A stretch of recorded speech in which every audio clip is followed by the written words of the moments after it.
Hola amigas y amigos, por aquí pasamos otra vez a seguir insistiendo en el tema de la importancia del cooperativismo en el Ecuador. Y para poder compartir con ustedes experiencias internacionales, ¿por qué en otras partes del mundo el cooperativismo tiene éxito? Y aquí en el Ecuador todavía lo dudamos. ¿Nos hace falta acaso un poco más de valentía? ¿Más de compromiso, más de convicción? ¿Por qué en España? ¿Por qué en Francia? ¿Por qué en Italia? Y vengamos a nuestro continente. ¿Por qué en Argentina? ¿Por qué en Perú? ¿Por qué en Bolivia? Se han decidido a fortalecer el sistema cooperativo. Recordemos que uno de los elementos y uno de los objetivos fundamentales del cooperativismo tiene que ver con vencer la desigualdad, vencer la inequidad, generar inclusión, generar oportunidades. Y en las conversaciones que hemos tenido, tanto en el seminario internacional que tuvimos hace pocos días, auspiciado y organizado por la Unión Europea y la Fundación Equidad de Desarrollo que represento, salió algo que es interesante. Las cooperativas, muchos de estos conceptos cooperativistas, nacen a partir de las crisis y las crisis generan oportunidades. Hoy vamos a hablar de una cooperativa agraria norandino, aquí nomás, nuestro vecino en el sur, Perú, Cooperativa Agraria Norandina. Y para eso hemos invitado a uno de los panelistas del seminario internacional, Santiago, se me está olvidando tu apellido, Santiago, mil disculpas, Santiago Paz, iba a decir Santiago Peña, Santiago Paz, gerente general de la Cooperativa Agraria Norandina. Bienvenido, Santiago, y qué gusto tenerte en este programa. No, muchas gracias por la invitación y aquí estoy completamente a sus órdenes. Santiago, la Cooperativa Agraria Norandino es relativamente nueva, nace en la década de los 90. Cuéntanos, ¿por qué nace? ¿A qué se dedica? ¿Y cuál es su evolución? Bueno, la cooperativa empieza en 1990, empieza en un contexto bastante difícil de la crisis de las cooperativas. Yo creo que al igual que en el Ecuador, hay un problema también de la crisis del cultivo, de plagas y enfermedades, en un momento donde los productores ya no creían en la agricultura, ya no creían en el café, pensaban que el futuro estaba en la ciudad, y también en una crisis de precios, porque el año 89 se rompe este acuerdo internacional del café.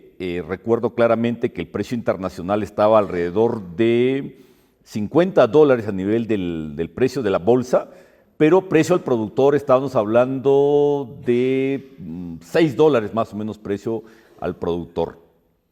Entonces, inicialmente comenzamos a trabajar en la parte productiva. Hay que mencionar también que lo único que tenía este proyecto era el apoyo con un experto de un programa, el SIN-OIM, pero este experto llegó en un contexto de crisis, en un contexto donde la organización que lo había solicitado ya no existía. Entonces también eran contextos difíciles en Europa. Él había estado desempleado 3 años en Europa, entonces dijo: a Europa no me regreso. Entonces comenzamos a trabajar directamente sin recursos. Hemos trabajado, en mi caso no he recibido remuneración por 5 años, y comenzamos a trabajar con un plan de acción con los productores. Inicialmente en la parte productiva pensábamos que no habían condiciones para entrar al tema comercial por todo lo que he mencionado, pero los productores empiezan a presionar diciendo que no tiene sentido trabajar en la parte productiva si no hay un mercado que compense ese esfuerzo que ellos hacían para producir un producto de calidad. Bueno, producción y mercado tienen que ir de la mano. Ahora, ¿la crisis genera oportunidad? Te pregunto. Claro que sí, justamente esa crisis es la crisis del precio. O sea, los productores la pasaron sumamente difícil porque en ese momento vivían solamente el café, el precio del café era sumamente alto y es por eso que ahí comenzamos a ver el tema de mercado. Empezamos vendiendo solamente medio contenedor el año 94. Y hay que decirlo también que este contenedor no se ajustaba a las necesidades de calidad del mercado, porque para los que conocen de café, era un café natural, era un café no lavado, y para el mercado el café de calidad es el café lavado. Ahora, por lo general el café, uno dice, vamos a producir café, tiene una característica, precios volátiles porque lo establece el mercado internacional. El tema es, ¿cómo lograron vencer esos temores de un producto que va a los mercados internacionales, que principalmente es de exportación? Uno aspira a que el café se exporte y competir con otros países que tienen una marca ya desarrollada. Me hablas en los años 90, Colombia ya tenía una producción y una marca que comenzaba a ser potente, y ustedes venían de una crisis. De esa crisis dijeron, nos vamos a aguantar 5 años. ¿Cómo? Ahí juega un factor importante que es clave, la confianza. ¿Cómo convencieron a los pequeños productores? Sí, yo creo que ahí de alguna manera el experto jugó un papel porque hay que ser claro, digamos, él era un científico puro, ¿no? Él era un fitopatólogo. Su fortaleza es que era un hijo de sacerdote y le gustaba trabajar en el campo, y los alemanes tienen un reconocimiento y son conocidos como gente que es trabajadora. Entonces los productores vieron a un líder a quien seguir y en torno a él es que se comienza a formar la organización. ¿Cuántos productores agrupa la corporación? O en ese momento agrupaba, ¿y cuánto agrupa ahora? En ese momento empezamos con grupos bastante pequeños, ¿no? Empezamos con un grupo de 50 productores, pero fue creciendo muy rápidamente. Se organizaron, digamos, en torno a este liderazgo del doctor Rudolf Schwarz, y actualmente la cooperativa agrupa a 7,000 pequeños agricultores. De 50 pasan a 7,000 pequeños productores. O sea, de 1990 sí, al 2023, un sí, crecimiento espectacular. Sí, a 7,000. Y el que ha jugado un papel, en definitiva, ha sido, por una parte, el tema de liderazgo, confianza, pero por otra parte, el tema de mercado. Entonces, lo que ayudó también ha sido el comercio orgánico y el mercado justo, ¿no? Como lo comentaba, empezamos vendiendo medio contenedor de café y de ahí retomamos nuevamente el año 97 ya con contenedor y medio, en este caso de café lavado. Exportando café lavado logramos pagar más precio a los productores y ahí es donde se desencadena básicamente la experiencia. De contenedor y medio pasamos a 8 contenedores, a 20, a 32, a 45, a 80, a 100, ¿no? Actualmente estamos en 300 contenedores, pero también yo quisiera decirle que el impacto de nuestro trabajo es un impacto en todo el sector cafetalero de Perú. Hay una región importante que es la región de Cajamarca, que produce bastante café, pero anteriormente el café de Perú era sinónimo de mala calidad en el mercado internacional. El café de esta región de Cajamarca también era sinónimo de mala calidad, ¿no? Entonces nosotros rápidamente logramos tener más mercado que producto y eso nos hizo intervenir en otras zonas, en esta zona de Cajamarca. Comenzamos a hablar con los productores de las perspectivas que habían, que para eso había que mejorar la calidad. Pero mejoraron la calidad, pero también incrementaron los niveles de producción, no porque se suman tan solo más productores, sino que comenzaron a trabajar en productividad. ¿Cuál fue ese proceso? Sí, comenzamos a trabajar en el tema de productividad y también que se sumaron más productores, entonces los productores se capacitaron, los productores también se capitalizaron, ¿no? Adquirieron infraestructura que les permitía mejorar el tratamiento post cosecha, ¿no? Lo que significa tener una despulpadora, allá es un tanque tina, infraestructura principalmente para el secado.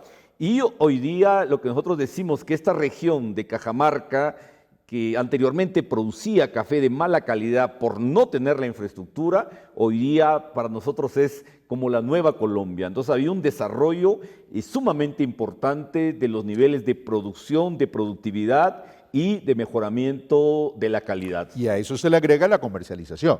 Entonces, pero vamos por parte. A ver, de 50 a 7.000 productores, la cooperativa agrupa ya hoy 7.000. ¿Cuál es la relación de esos productores dentro de la cooperativa? Es decir, ¿son socios de la cooperativa o son productores que le venden a la cooperativa?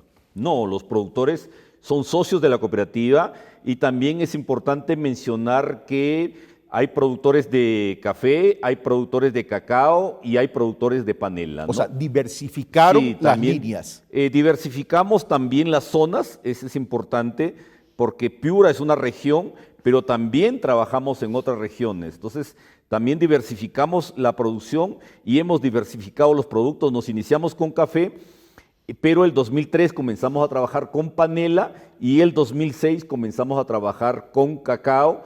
Y también con cacao diversificamos las zonas, ¿no? Porque hay algunos problemas, ¿no? Lo que nos llevó a trabajar, y hoy día trabajamos en 7 regiones importantes en el norte del Perú, ¿no? Y en total hacemos 7.000 agricultores. O sea, a ver, asociatividad a través de la cooperativa, se incrementó el número de productores, se salió de la crisis, hoy juegan un papel importante en los desarrollos locales y producción, mercado, lo tienen clarísimo. Pero terminemos esta etapa de los mercados. ¿A dónde venden sus productos? Tanto en la localidad como en el exterior. No, y casi todo es mercado internacional. Es mercado Hay internacional. que reconocer que lamentablemente en Perú el consumo es mínimo y lo que se consume en nuestros países, no sé cómo es en Ecuador, pero lo que se consume en nuestros países es lo que no se exporta. Entonces, es igualito. Vendemos en Estados Unidos, en Canadá y vendemos en la mayoría de países de Europa, ¿no? Ok, o sea, tienen prácticamente ya un mercado internacional. ¿En porcentaje qué será? ¿80-20, 90-20, 90-10? No, hay que ser realista, es casi 100%, digamos, mercado de exportación. internacional.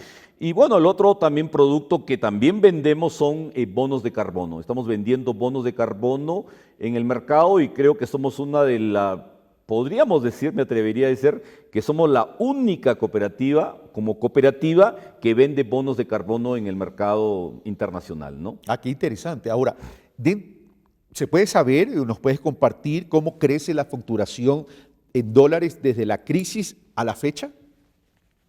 Desde la crisis De la crisis de los precios del café, porque primero comenzaron con café. Claro, empezamos exportando, bueno, medio contenedor, esa es una cantidad bastante pequeña, estamos hablando probablemente de unos $20,000. Y hoy día la cooperativa, yo creo que este año debemos vender alrededor de unos $35 millones, ¿no? Eso es lo que factura la cooperativa, ¿no? ¿Me puedes repetir eso mirando a la cámara, por favor? Bueno, sí, empezamos con una venta de $20,000 y hoy día estamos vendiendo alrededor de $35 millones y nuestra expectativa es justamente ahora que hay un reimpulso y que estoy seguro que vamos a seguir creciendo en la venta de todos los productos que tenemos, la venta de café, la venta de panela, la venta de cacao, la venta de pasta de cacao, la venta de bonos de carbono, porque en todos los productos realmente hay un potencial bastante grande. Dejemos a los bonos de carbono por un momento que me interesa mucho para que aquí se entienda el tema. Pero, a ver, café, cacao, panela y bono de carbono.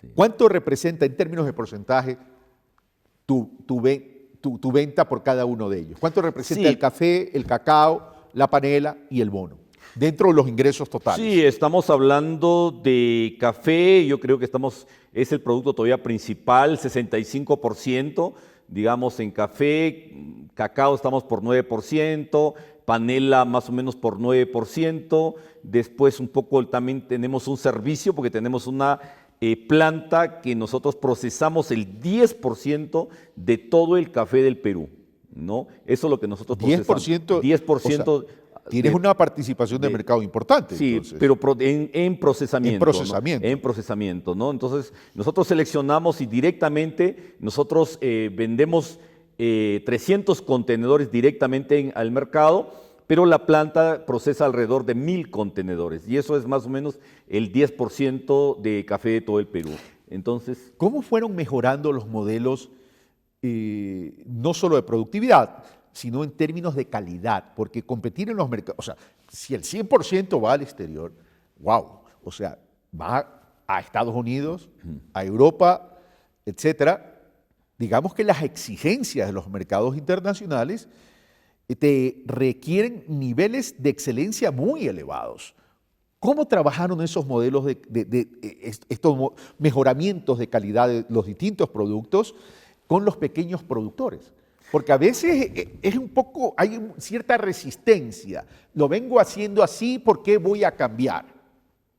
Sí, realmente un reto ha sido bastante grande porque anteriormente toda la región donde empezamos de Piura producía café natural, producía café no lavado, ¿no? Y hemos cambiado el 100% del beneficio. Y también al inicio había una resistencia porque decían, pero si por allá puedo entregar, si por allá no hay estas exigencias. La estrategia fue clara desde el inicio, nosotros vamos a trabajar solamente con café de calidad. Y aquí quisiera decirle algunas cosas, ¿no? Realmente los productores saben sacar café de calidad. Muchas veces no lo hacen porque tienen su propia forma, digamos, de pensar. Lamentablemente, muchas veces sacando un producto de mala calidad pueden ganar más que sacando un producto de calidad. No con Norandino, por supuesto, ¿no? Entonces, esa ha sido la estrategia desde el inicio. En cacao también, anteriormente el cacao no se fermentaba, entonces eso ha ido acompañado, definitivamente el incentivo ha sido el precio. Un cambio cultural cuyo incentivo fue el precio, pero tenías que entrar. Pero el reto realmente más grande que hemos tenido sí ha sido en el tema de la panela, que en el Perú se conoce como chancaca. Eso realmente ha sido es una revolución, porque anteriormente todas las sierras, creo, del Perú y todas las sierras de nuestra región producían caña para la producción de azúcar en bloque, que aquí se conoce panela, pero en el Perú se conoce como chancaca, y para la producción de aguardiente. Como todo cambia, el azúcar en bloque casi desapareció, no sé cómo estamos en Ecuador, pero Colombia tiene un consumo, ya nadie casi consume azúcar en bloque, eso fue desplazado por el azúcar industrial.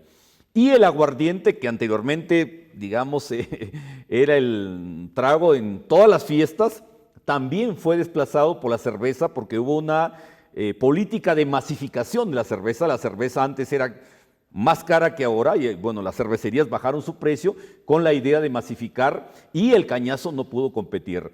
Entonces, cuando empezamos a trabajar nosotros era una producción casi inexistente. No habían consumidores y la producción era una producción muy marginal. Eran productores que tenían 1/8 de hectárea, 1/4 de hectárea. La infraestructura era realmente deplorable.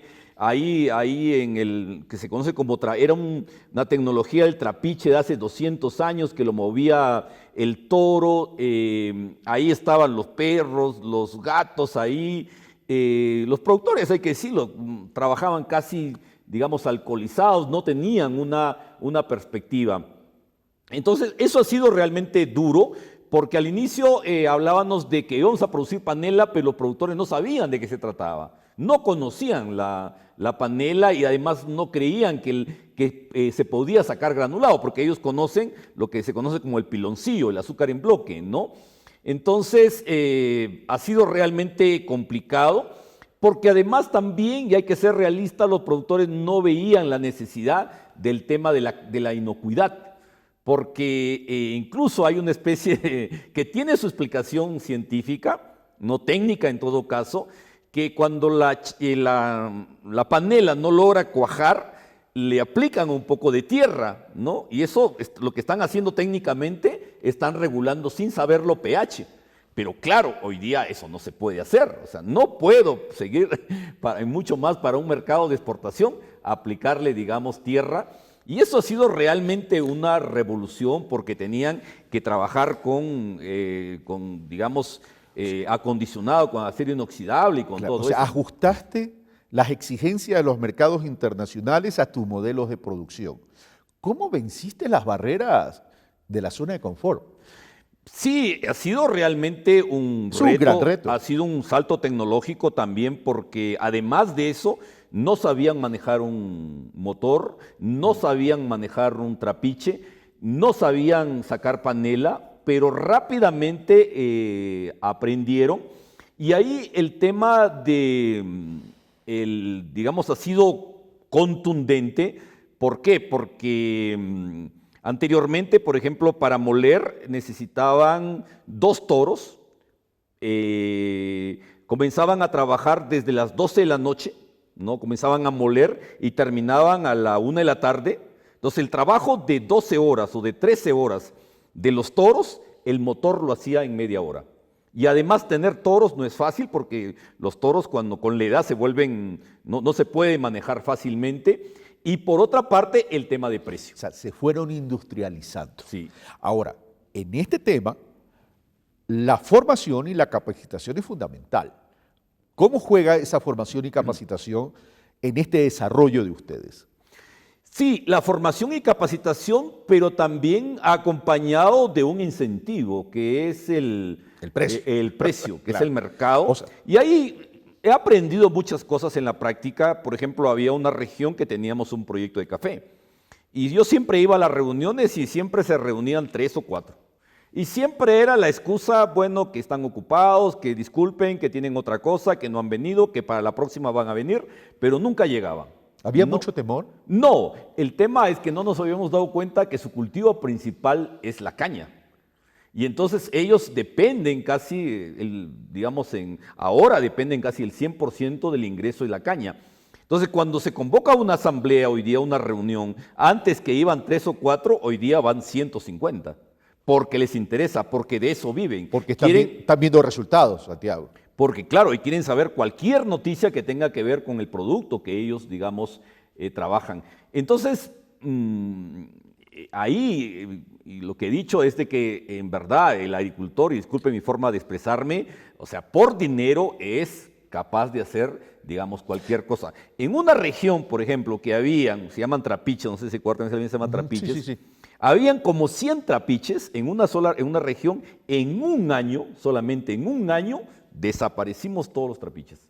Y eso fue definitivamente que la producción, digamos, artesanal o digamos la producción a través de los toros no pudo definitivamente competir con una producción más industrializada y la panela yo podría decir que es la única agroindustria rural. Ahora, ir a los mercados internacionales no es cuestión de pongo mi producto en un contenedor y lo mando. O sea, ¿cómo llegar a esos mercados? O sea, no solamente es producción, calidad, precio, etcétera, etcétera, sino ya llegar a esos mercados y decir, señores, esto es mi producto, esta es mi marca. ¿Cómo penetrar esos mercados? Sí, lo más complicado es la primera venta, ¿no? Entonces, parece mentira, pero el mercado de cacao, de café, de panela, parece muy grande, pero finalmente nos conocemos todos, ¿no?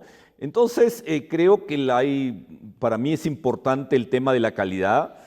Y también le digo a los jóvenes, mi mensaje es, ¿no? Claro, hoy día hay muchas estrategias de marketing, ¿no? Tenemos todas las redes sociales, tenemos la página, tenemos el Facebook, tenemos Instagram, tenemos TikTok y todo eso, pero en mi opinión, todo lo que puedas poner en una página web, en un Instagram, en un Facebook, tiene que estar reflejado en el trabajo, tiene que estar reflejado en el campo, porque las noticias también corren muy rápidamente. Yo he visto organizaciones, por ejemplo, que tienen material de promoción muy bonito, pero rápidamente el comprador se da cuenta que, digamos, que en el campo no hay nada de lo que dicen, digamos, en un brochure. Entonces, son cosas que definitivamente van de la mano, ¿no? Hay una historia que contar. Claro. Nace del campo, nace de pequeños productores.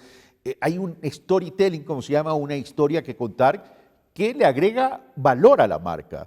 ¿Desarrollaron marca país o es básicamente marca Norandino? Bueno, es marca Norandino, pero definitivamente hemos ayudado a desarrollar la marca país porque desde fuera no nos ven como Piura, por ejemplo. Otro de los ejemplos, en el caso de cacao, nosotros tenemos el cacao blanco, que es blanco, ¿no? O sea, mucha gente se confunde, creen que es para hacer chocolate blanco, no. Chocolate blanco no es chocolate, ¿no? Porque no tiene cacao, no. Es cacao blanco y es cacao para hacer los chocolates ultra premium, ¿no?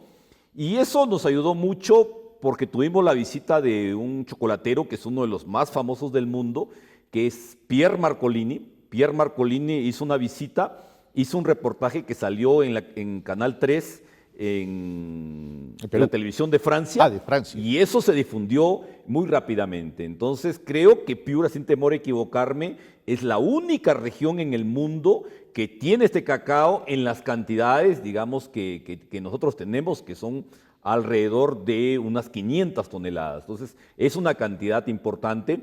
En otras regiones sí hay, digamos, cacaos de muy alta calidad, ultra premium, pero las cantidades son bastante pequeñas. ¿Y cómo ¿no? se están preparando a los cambios de las exigencias, por ejemplo, de los mercados europeos, considerando que están adoptando medidas de, por ejemplo, que ya no, en determinado tiempo, ya no van a comprar productos que vengan de tierras o de zonas deforestadas? Por eso creo que lo importante es uno tiene que adelantarse a los acontecimientos y por eso es que es importante la organización. Nosotros venimos trabajando con el tema de la producción orgánica desde 1997, entonces ya son muchos años. Entonces creo que para nosotros no va a ser complicado el tema de esta ley de cero deforestación porque casi todos nuestros agricultores ya están georreferenciados y ya tienen inclusive el polígono. Entonces, en Perú también hay el ministerio, yo creo que eso es un tema que puede hacer aquí Ecuador, el ministerio ya ha avanzado bastante en empadronar a los productores. Entonces, nosotros hemos conversado, por ejemplo, con el Ministerio de Perú y ellos nos dicen, bueno, simplemente con ustedes es más sencillo, nos mandan todos los agricultores que están georreferenciados y nosotros les vamos a emitir un certificado para cada uno de los agricultores. Entonces, cualquier consulta del importador o de las autoridades de la Unión Europea, tenemos toda la información para cumplir. Vas a ver el origen, toda la trazabilidad, etcétera, etcétera, etcétera. Ahora, cuéntanos de los bonos, porque eso llama la atención que una cooperativa maneje un mercado de bonos. Sí, muchas veces, digamos, para los que no Bono de están carbono, familiarizados en el tema de bono, principalmente los productores, es que las plantas tienen la particularidad de absorber el CO2, de absorber la contaminación y eso se cuantifica, ¿no? Entonces hay diferentes tipos de proyectos, nosotros estamos en varios proyectos. Uno de los proyectos, por ejemplo, tiene certificación de Gold Standard. Entonces, en este tipo de proyectos es bastante exigente, ¿no? Si uno dice que produce 3 litros de agua, uno tiene que demostrarlo. Si uno dice que ha sembrado media hectárea, eso, o sea, bueno, es fácil, lo pueden medir desde cualquier resultados lugar. Tangibles, comprobación científica. Comprobación científica. Entonces, uno de los requisitos para poder vender bonos de carbono con esta certificación es que hay que demostrar que 10 años atrás no hubo nada. Esta zona estuvo deforestada. Lo otro que tiene que ser una propiedad comunal y el otro requisito es que la reforestación no tiene que competir con otra actividad productiva. Entonces nosotros no tenemos ningún problema porque esta reforestación se desarrolla en 3.200, 3.400 y no hay otra actividad. ¿Qué le dirías a las cooperativas ecuatorianas en cuanto a la importancia de una visión de desarrollo, una organización muy bien definida y una planificación? ¿Es necesario para salir adelante? ¿Y cómo poder generar todos estos 3 elementos de visión, organización y planificación en función de que tenemos que reconocer que las cooperativas por lo general nacen de necesidades de vencer desigualdad, pobreza, en medio de la crisis y que además responden a un nivel educativo y de formación escaso? Sí, yo creo que es importante tener una visión, tener un diagnóstico de lo que está ocurriendo a nivel mundial, a nivel nacional, a nivel, digamos, regional. Y yo particularmente, me perdonan, pero hasta ahora no puedo entender por qué en Ecuador no se desarrollan cooperativas, porque en Ecuador, digamos, existe muy buenos dirigentes, existe gente muy bien formada, y ustedes tienen una ventaja sobre nosotros, ¿no? Porque el Perú no es reconocido, voy a decir eso, o sea, el Perú no es reconocido ni como país cafetalero, Así es. ni como país cacautero. El que es reconocido como país cacautero y que produce, que aporta con el 50% de todo el cacao de calidad que se produce en el mundo, es Ecuador. Así es. Entonces Ecuador ya tiene gran parte del camino recorrido, que tiene un prestigio en el mercado internacional. Nosotros en el caso de café, te contaba la anécdota, ¿no? Nosotros hemos aprovechado porque Colombia hizo mucho marketing y el problema es que se le cayó la producción. Entonces cuando se cayó la producción, metió en problemas a medio mundo y ahí los cambiaron las recetas y ahí es cuando nos comienzan a mirar a nosotros. Es decir, hay que estar listos para las contingencias de otros. Las crisis de otros son oportunidades para nosotros. Y también yo diría que nosotros nos hemos visto favorecidos de Ecuador, porque rápidamente alguien que compra en Ecuador, entonces también da un poquito, voltea a mirar y dice, bueno, ¿qué más hay aquí? Estamos Entonces, aquí de vecinos. está Perú. Claro. Entonces nosotros, yo diría, ciertamente hay que reconocer que hemos aprovechado este reconocimiento, este prestigio, este posicionamiento que tiene Ecuador en el mercado internacional. Pero además hay una historia que quiero que cuentes. Santiago habló y nos ha compartido el tema de la panela. Pero el tema de la panela nace a partir de una visita que hicieron en el Ecuador. ¿Nos puedes contar? Sí, hicimos una pasantía realmente que no estaba planificada a ver panela, pero los productores vienen aquí y ven la panela y son productores que también eran paneleros y se dieron cuenta que no era complicado. Entonces regresan a Perú, inmediatamente al siguiente día, podría decir literalmente, al siguiente día comienzan a sacar la panela. Y es más, nosotros nos atrevimos a vender 20 contenedores, y eso es real, 20 contenedores sin tener un quintal de panela. Sin tener producción. Sin tener producción. O sea, lo vendiste a futuro. Bueno, hicimos el contrato. Claro, hiciste el contrato, pero sí, no tenías producción. No tenía producción. O sea, y no tenía la infraestructura para sacar la panela. ¿y cómo hiciste? Eso es interesante porque fuimos a conversar con los productores y además los productores, bueno, muchos no sabían de qué le estábamos hablando, del proyecto. Y ahí, claro, la cooperativa asumió un reto porque los productores se animaron sin financiamiento, sin nada, sin cooperación, cero de cooperación. Básicamente voluntad. Básicamente voluntad y el riesgo de la cooperativa que les dijimos, bueno, nosotros vamos a poner los recursos para que compren el motor, para que compren el trapiche, para que compren lo que se llaman las pailas, vamos a poner el financiamiento y ustedes nos van a pagar por cada quintal que vamos a exportar. Entonces, así es como se inicia la experiencia de panela en Perú, cuando Ecuador ya tenía un recorrido, y Ecuador tiene un recorrido mucho más de mucho más tiempo del tema de la panela y aquí también, digamos, nos encontramos ahora en el mercado y Ecuador produce panela de muy buena calidad, por supuesto, ¿no? ¿Cooperativismo es igual a encadenamiento de voluntades? Sí. Y te ha dado éxito. Así es. Ahora, hablemos de la parte institucional de la cooperativa. Ya. ¿Un socio, un voto? Sí, es una organización democrática, un socio, digamos, un voto, sino que, claro, como la cooperativa ha crecido, funcionamos con delegados, son alrededor de 100 delegados y hay, digamos, los directivos, son 11 directivos, hay el Consejo de Administración, el Consejo de Vigilancia, el Comité Electoral y el Comité de Educación. Entonces es una organización, es una cooperativa, es una organización democrática y con la participación, digamos, importante de los productores. Ahora, un socio, un voto, y seguramente nuestros amigos que nos están escuchando y viendo, te pregunto, tú tienes cacao, tienes café, tienes panela y estamos el tema de los bonos de carbono. Un socio, un voto, ¿tiene participación en las 4 líneas que he mencionado o en cada una de sus líneas nomás? No, el productor asiste a la asamblea y decide por todos. Es decir, Sí, claro, se sí. beneficia de todo. Sí, así es, se Es beneficia decir, de todo. Sí, y así si es. se beneficia de todo, Sí. su inversión, llamemos así, en la tierra, en el trabajo, tiene un efecto multiplicador. Sí, efectivamente, así es, sí. Claro Ujú. que sí. ¿Qué tan sostenible es el sistema cooperativo en el mundo?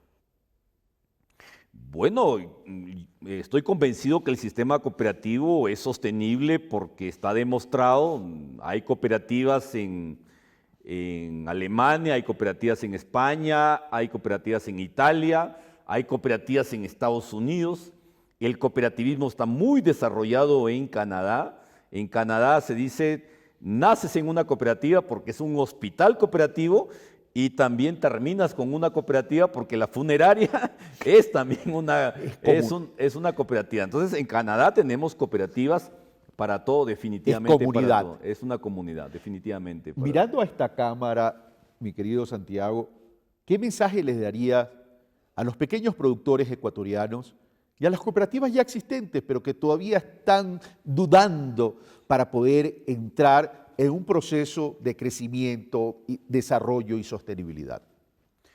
Bueno, que es importante en definitiva el tema de la organización.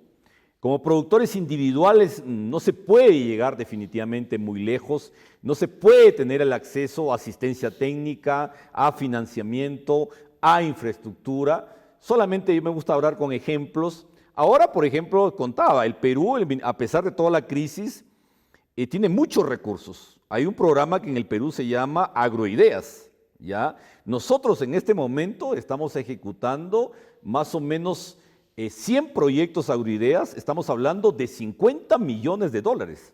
Entonces, a través de la cooperativa les llega a los productores, digamos, que requieren maquinaria, equipo, insumos, ¿no? Y también la única forma de acceder a los mercados, acceder a mejores precios, es a través de la organización.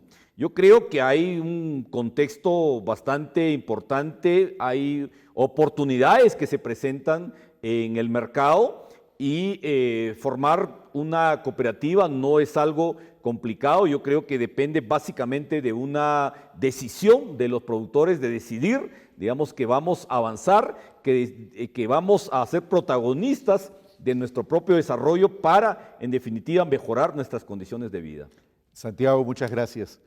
Bueno, ustedes lo han escuchado, una cooperativa que nace en medio de la crisis de los precios del café, que después fue diversificando sus líneas de producción y servicios también, evidentemente, que nace con una facturación o que tuvo una facturación de $20,000, que hoy tiene una facturación de $35 millones, que nace con pocos productores, creo que me dijiste que eran 20 si no me equivoco, y que hoy tiene 7,000 productores agrupados en su cooperativa.